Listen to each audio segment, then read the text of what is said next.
and welcome to Into the Light. I'm your host, Edina Mauvana. Today we have Doemner. Caitlin is the powerhouse entrepreneur. She's revolutionizing the coaching industry as CEO of virtualcoachingsales.com and the author of The Ecstatic Way. She has built and led sales teams for renowned figures like Ali Brown and Deepak Chopra. And with an impressive academic background from Oxford University and MBA, she's written numerous books, including The Unseen Sales Machine and Sell with Heart, and a lesser known book I like to mention, which is Sex Every Day. And currently she's exploring the world with her husband and 3 children. Caitlin continues to inspire and empower others on their entrepreneurial journeys. And I know she's inspired and empowered me in the last couple of years. So I'm so excited to have you on the show, Caitlin. How are you doing today? I am so excited to be here. We're going to have so much fun. I can't believe you brought up the Sex Everyday book. This is going to be, I know the conversation is going to be good now. Yeah, this is more than just sales coaching, right? This is life coaching. This is sex coaching. This is everything divine feminine coaching. You bring it all. And I have known you for a couple years, and you are one of my personal mentors, most inspiring women leaders in my network and in my circle of friends and colleagues. So I'm so excited to have you on. And I know I try and attend all of your master classes, everything that you put out there for entrepreneurs, and you've actually really inspired me. So thank you so much for that. Oh, that means the world to me. I adore you. I'm so glad. I've been loving your journey, and the ascension journey mapping that you're doing is going to change the world. So really honored to be here.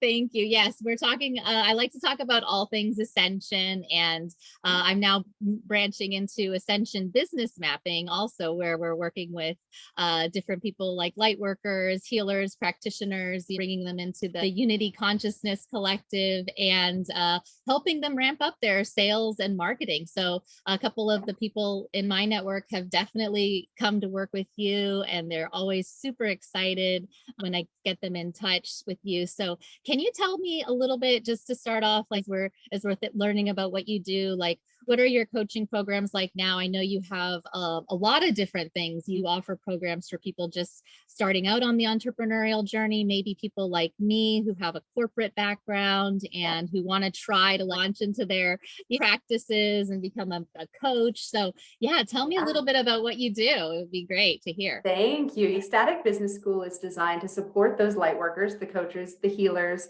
the people who are doing this invisible transformational work. And usually they are much better at the thing that they do than they are at sales and marketing. Right, and yes. They can really get bogged down in all of the minutia of how do I do it, procrastination and paralysis that just really makes it difficult for them to shine their light as brightly as we needed to shine in this universe. And so given my background in building sales teams, it just made sense for me to start a business school. And we have 4 different levels. We have Accelerator, which gets you to your first 10,000 in revenue. So this is perfect for those of you who are trying to do this as a side hustle. Maybe your spouse is working full time, or you're working full time and you're not sure that you can make the transition yet. So that's just a 6-month course designed to vet your business idea and bring some cash in the door as simply and quickly as possible. So Cherie is one of our examples. She wanted to be a health coach, had studied Reiki, had done all of these modalities for years and years and years, but she felt stuck in her high school, being a high school teacher, English teacher, and going through the accelerator. She was able to make $11,000 in 30 days. It gave her the confidence and the trajectory to turn in her resignation and do this full time. So starting in the fall, we now have a full-time health coach that we didn't have in the world before. So yes, that's a huge win for us. The next level is Blaze. This is getting you to your first 100,000. So this is where we're taking your hobby business and turning it into a lifestyle business. And 100,000 is pretty flexible. We actually want to get you up to 200,000. Usually you need to be doing about 20,000 a month for you to take home the kind of income that most people need to live the abundant life that they want to. The beautiful thing is that you can do that pretty effectively with one good VA. So really, we have Karen who started that. We were just selling her one-on-one programs. Then we expanded into group. And now she's actually brought on her own salesperson. Now her salesperson is selling for her. So getting through that middle section where this can be sustainable and consistent. So we're really focused on monthly recurring revenue and getting your cash flow in place in Blaze. Next level luminary is getting you to that $1 million mark. This is the birthing canal. Getting from 6 to 7 figures is a transformation. You are going from a solopreneur where you're doing everything yourself into a CEO with systems and teams. And Antoniette's doing it on a meteoric rise. She went from trying to build her business for multiple years, hired multiple coaches and mentors, couldn't close a single deal. And in the last 6 months, she's closed 6 people into her $15,000 program, cash infusion of $90,000.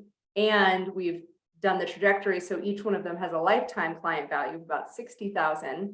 And so really now we're in the place of putting her team in place, getting her policies and procedures written, making sure that this machine can run without her. And then that leads into the Alliance Trust at the end, which is how do we get you to 10 million? And this is where Lucas and I come alongside you as actual business partners, leveraging our resources, our network, and roll up our sleeves to get in the work with you and scale you to 10 million. So you have an exit strategy, depending on what you want to do. If you want to sell it to your employees or sell it to a bigger corporation, whatever is in alignment with your mission, this is when we kind of get you to that, ironically, get you to the level where everybody else thinks of you as a small business. Right, like in the corporate world, right, where you're just So a tiny with other things. Threshold. Well, I love it. I think the point is you can go from 0 to 10 million if you work with Caitlin. So that's what we get to do. Yes, that's the vision. More people in the world in a bigger way all the time. Right. And that goes back to your whole mission statement. So I know I get your emails and we got on calls and you talk about what is your to change 1 million light workers. So me personally, given my story, and we'll see if we want to dive into the ecstatic way, but really, how do we end emotional suffering in our lifetime? And the way I personally feel called to do that through the business school is empower and equip 1 million light workers to impact 1,000 lives each. So how do we give these leaders the tools they need to build a profitable and scalable company that sustains them and their families with financial freedom and abundance and wellness, and doing that transformation for their clients and future generations. I think most people underestimate how changing one person's life has ripple effects in their family, in their community for generations to come.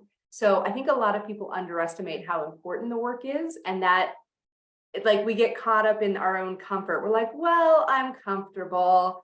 I don't know, right? I don't want to make other people uncomfortable. And so we sort of stay in our little safe zone. But the work that you guys are called to do is life-changing work. There are people whose lives are literally on the line.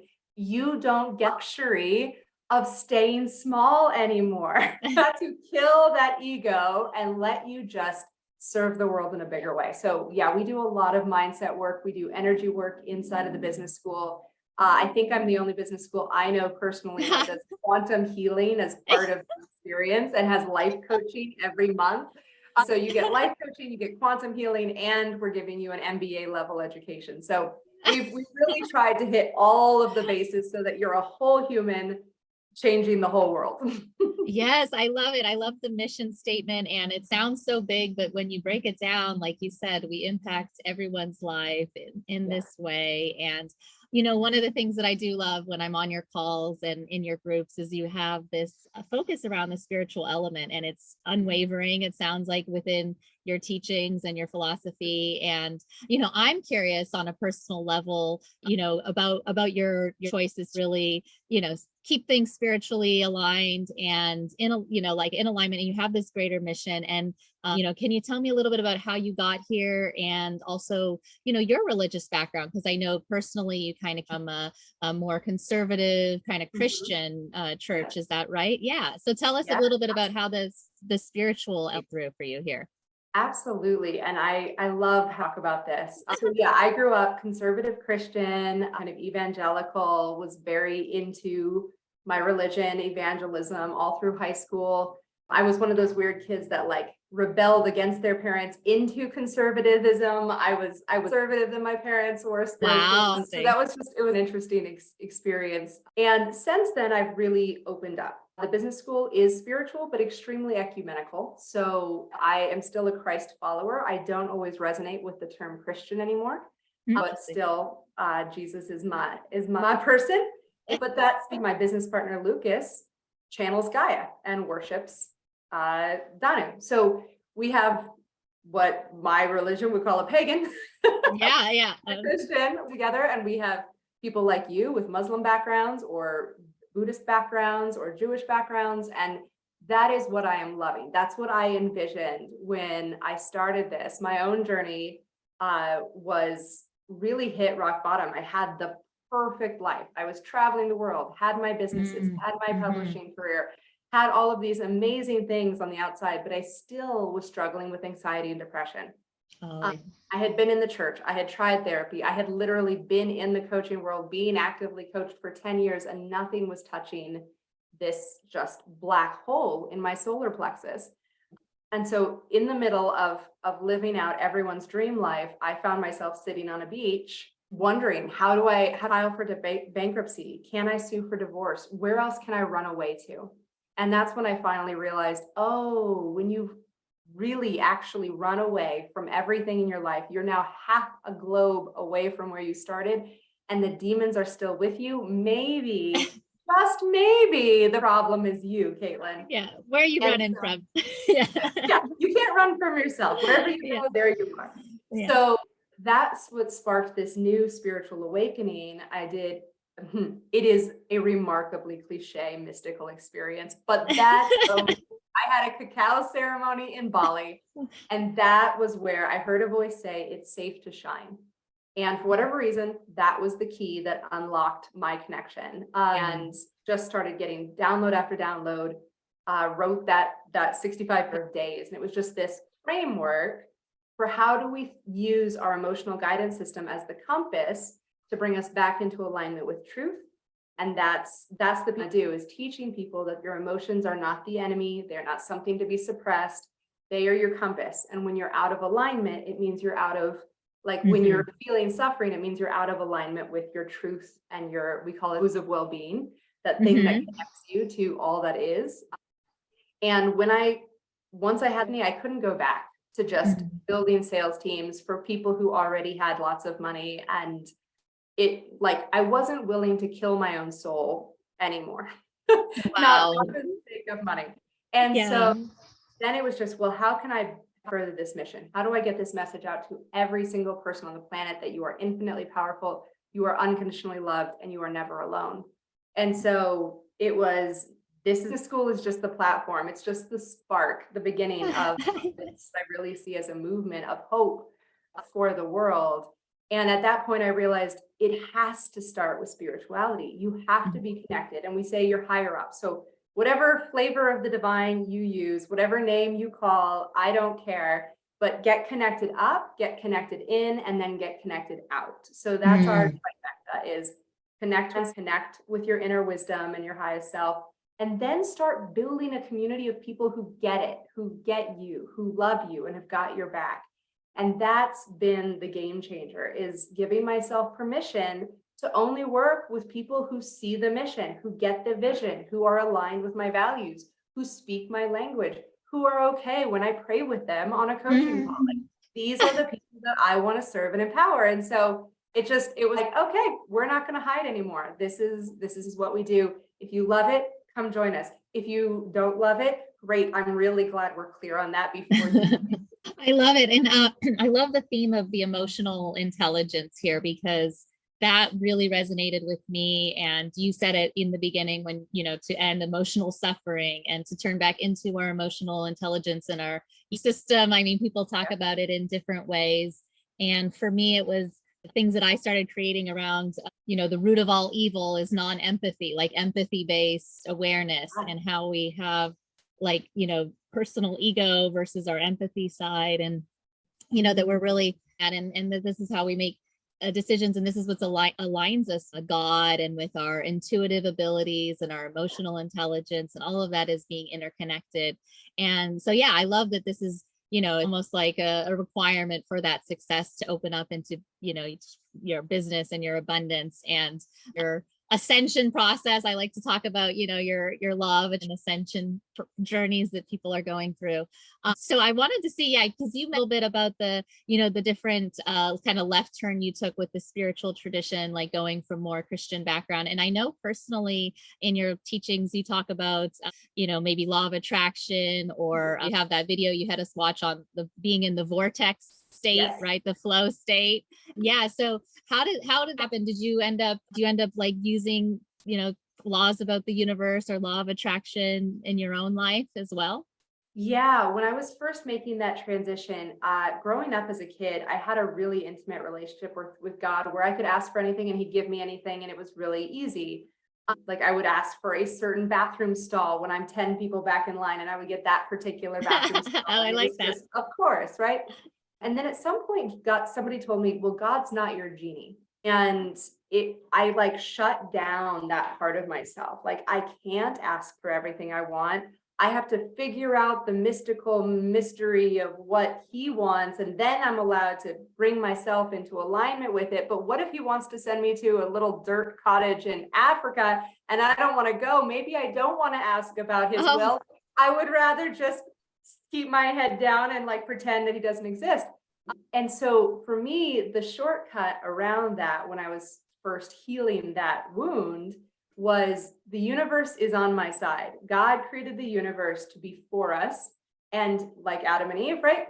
Whatever you want, it's there for you. Just reach out your hand, pluck the fruit. It's there. It's like God created creation for us. So I had this idea that all of these laws of attraction in the universe made sense, just like gravity. You learn how to play by the laws of gravity and it works. And when you don't play by the laws of gravity, you fall down and you hurt yourself. So it was like, okay, so these laws of attraction and reciprocity and these things that we talk about in more spiritual circles, I just called the universe. And the universe, I could ask for whatever I wanted, and the universe didn't care. It would just bring it to me.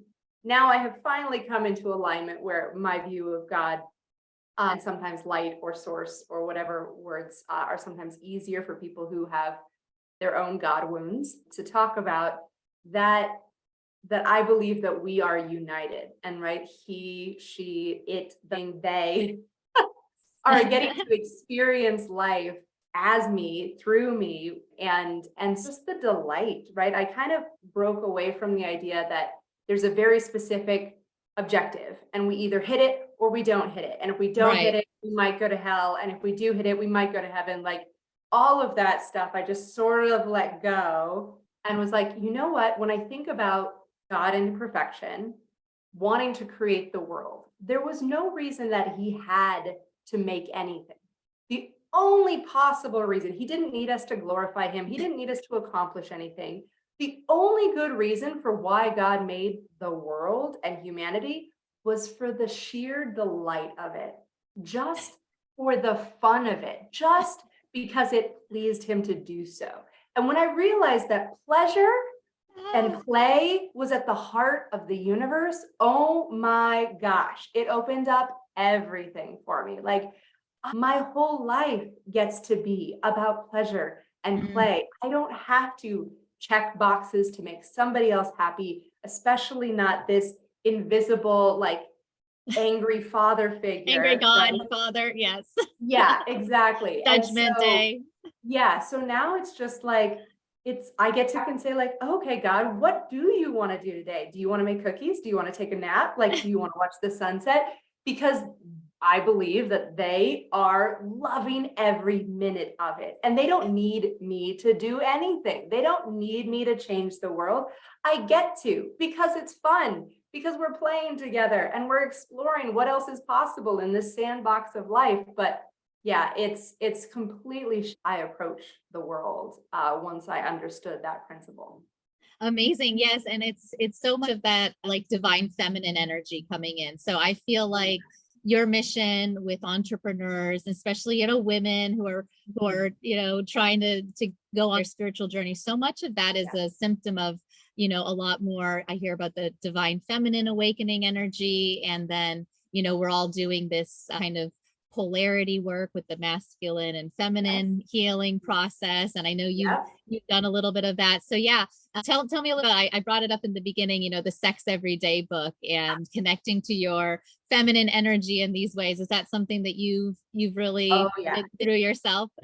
Yes, absolutely. So we talk the yin feminine and the yang masculine Yes. energies in the business school. What's interesting is usually my smaller business owners tend to be too much yin, not enough yang. So they're all about nurturing and loving and having like, I want it to feel easy and Yes. they need more structure, organization, a game plan, a system, task accountability, right? They need to bring in more of their masculine energy in order to push Yeah, because forward. they're the healing, the energy. They just want to be like, I'm too just much here. flow, not enough enough, movement. not enough structure of the system. Okay, logic, masculine. I get it. Right. So the way I think about it is the feminine energy is the river and the masculine energy is the river banks. And if you don't have the masculine energy to hold the container, there's no movement. The river just becomes a swamp. So there tends to be a lot of swampy feminine energy in the spiritual world. Yes. And so, but on me at multiple six figures already, wanting to go to multiple seven figures, they have too much yang energy. And this is my personal story is we yang everything. When it gets hard, we work harder. We don't sleep. We don't prioritize self-care. We are totally out of touch with our bodies and our intuition. All we know how to do is just keep working harder. And so at that level, it's our job to pull them back into their feminine and say, hey, let's slow down. Are you even running in the right direction? It doesn't make sense to run harder if you don't actually like where you're going. So we have to focus on enjoying the journey. Don't say, I can enjoy my life in 5 years, in 10 years, after I've done this, after I've done that. Yeah, that's that negative programming. It's gonna be later. It's not enough yet. I got to keep going. Right. And then you're like, okay, you're not, now you're just going down demonic paths. Yeah, exactly. That is the never enough. It'll never be enough.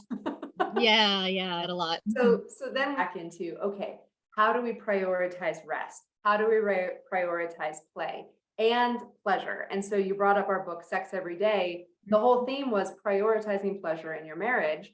And within our marriage, my husband and I had always had sex every day. It was just our normal. And I didn't realize it was abnormal until I started talking to them. And they were like, say what now? Like, what, sister? What? They're like, you have sex every day? And I'm like, I'm on a once a week plan. Where are you from? I was like, wait, you don't have sex every day? Like, I could not be not doing this.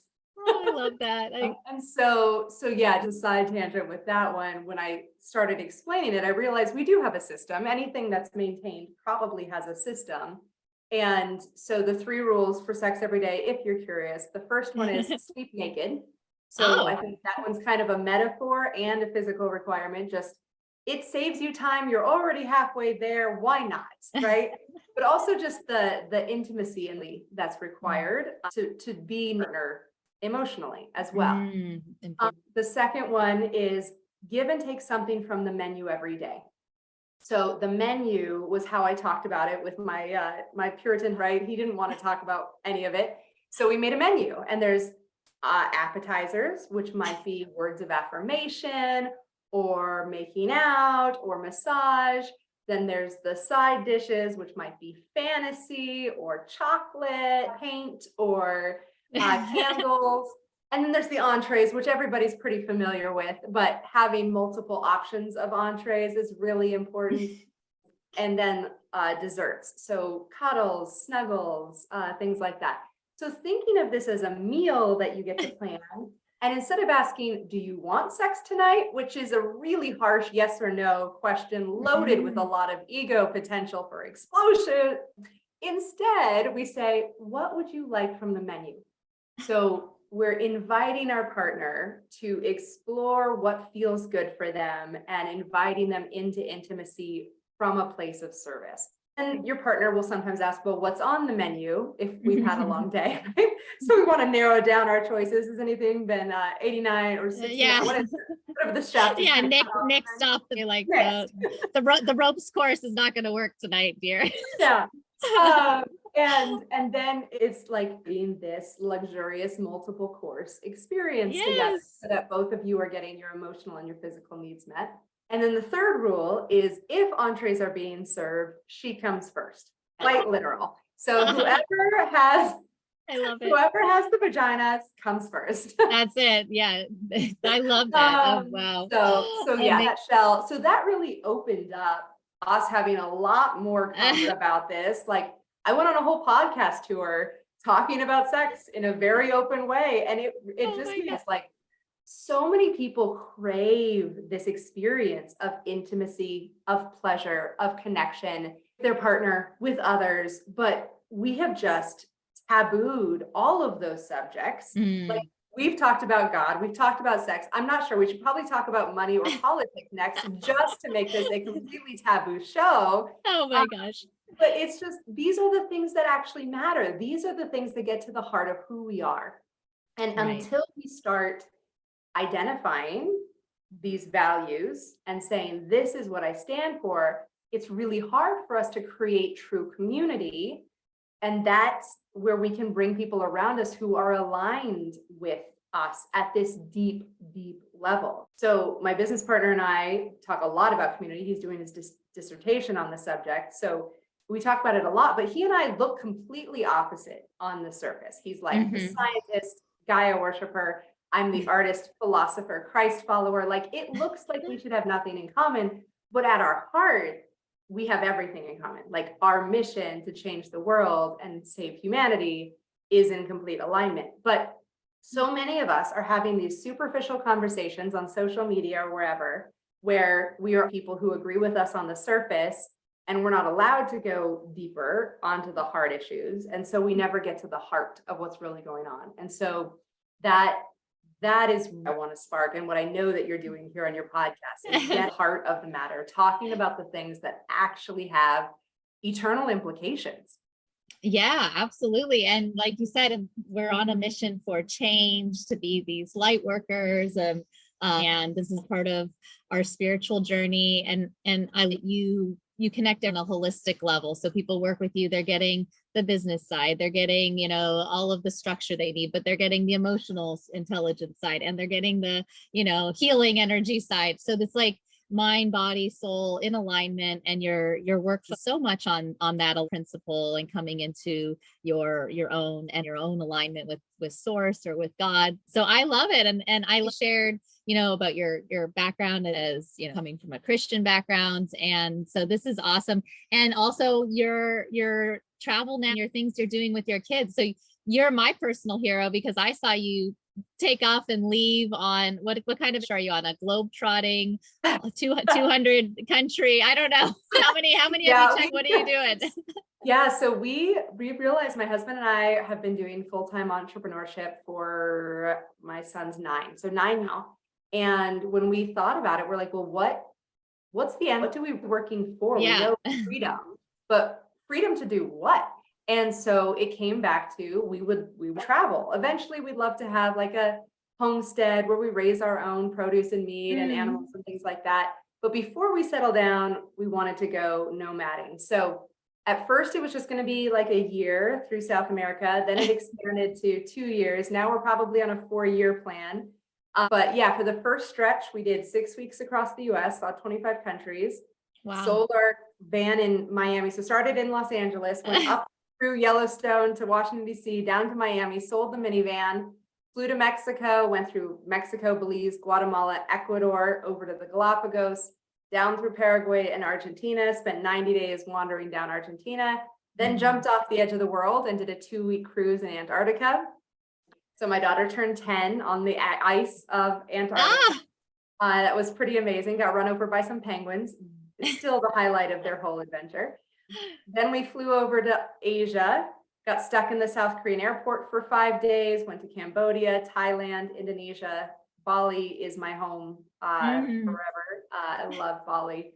Did a road trip down the east coast of Australia. So started with the Great Barrier Reef, did some scuba diving there, all the way down to Sydney, where we got to climb the Harbour Bridge overlooking the Opera House.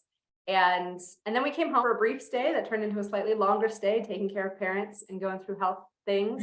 But we still have Africa, India, and Europe next. So we've still got at least probably another 18 months on the road. And yeah, homeschooling the kids and working from wherever we have Wi-Fi, it's been a blast. It's really changed our whole perspective on the world and our kids. I have no idea how my kids are going to turn out, let's be honest, but They're going to be great. What are you talking about? they will probably not be boring. That's all I No. can guarantee. Oh my gosh, I love it. Yeah, I appreciate that so much because I traveled a lot as a kid. My dad took us to Europe frequently, and we would road trip all around there. And I think it was my personal dream also to do the world schooling adventure and homes, in like location independent family. And I know that there's different places in different parts of the world that have, established like expat communities and all these schools. So, oh my gosh, I love that. And like I said, you were my personal idol hero and when you were doing this, and I just love following your stories and your kinds of things for children's books and so many things. So I just find this story to tell, and I love following you in all your work. So thank you so much. Yeah, that's encouraging. Yeah, for me, the greatest fear I have, dreams on the table when I get to the end of my life. Like my deepest fear is regretting what I didn't do. So I do a lot of things badly. Like I fail as often as I succeed, but I just do more of all of it than most. Get through all the lists. You get through all the lists faster. So that's good. You checklist person. Oh my God. I love it. Well, so where can people find you? I mean, I know we covered a lot in this show today. So let's say people are, our listeners want to reach out, find you on social media or find some of your programs. Where should they go? Absolutely. Ecstaticway.com is becoming the home base for all of the business school. TheSexEverydayBook.com is another place. All over the Map family is our handle on Instagram if you want to follow our adventures. So depending on which part of our brand is all over the Map family for precisely this reason. We are literally all over the map and figuratively. So it's been an adventure. You guys can always just email me, Caitlin@ecstaticway.com. Like, I'd love to hear from you guys. What did you love and how can I support you? And this is all about collaborating for everybody's highest good. So let me know where you're at and what you need, and we'll see if we can hook you up. Awesome. Yeah. And we will have all those links, below the episode, also on my website at edinamovana.com. And yeah, this was great. It was so wonderful talking to you, Caitlin. Any last words or final thoughts you'd like to leave us with, words of wisdom from any advice you might have? I'll say what I'm from the voice of the above is it is safe to shine. No matter what is in your heart, it's time to start speaking it in a bigger, bolder, braver way, because time is limited and we really want you to get this out there and change the world. We have some big things coming on this planet, and I want as many people awake and activated as possible when they hit. So yeah, it's safe to shine. Amazing. I love it. Yes. And we're here to shine for all of humanity. And yeah, thank you for being on my show. It's Into the Light. So we got the theme going. I'm excited to have you. And there was so much we could have talked. We hope to have you again on the show soon. Always. All right. Thanks so much, Caitlin. Have a great day. Thanks, you so much. Bye-bye.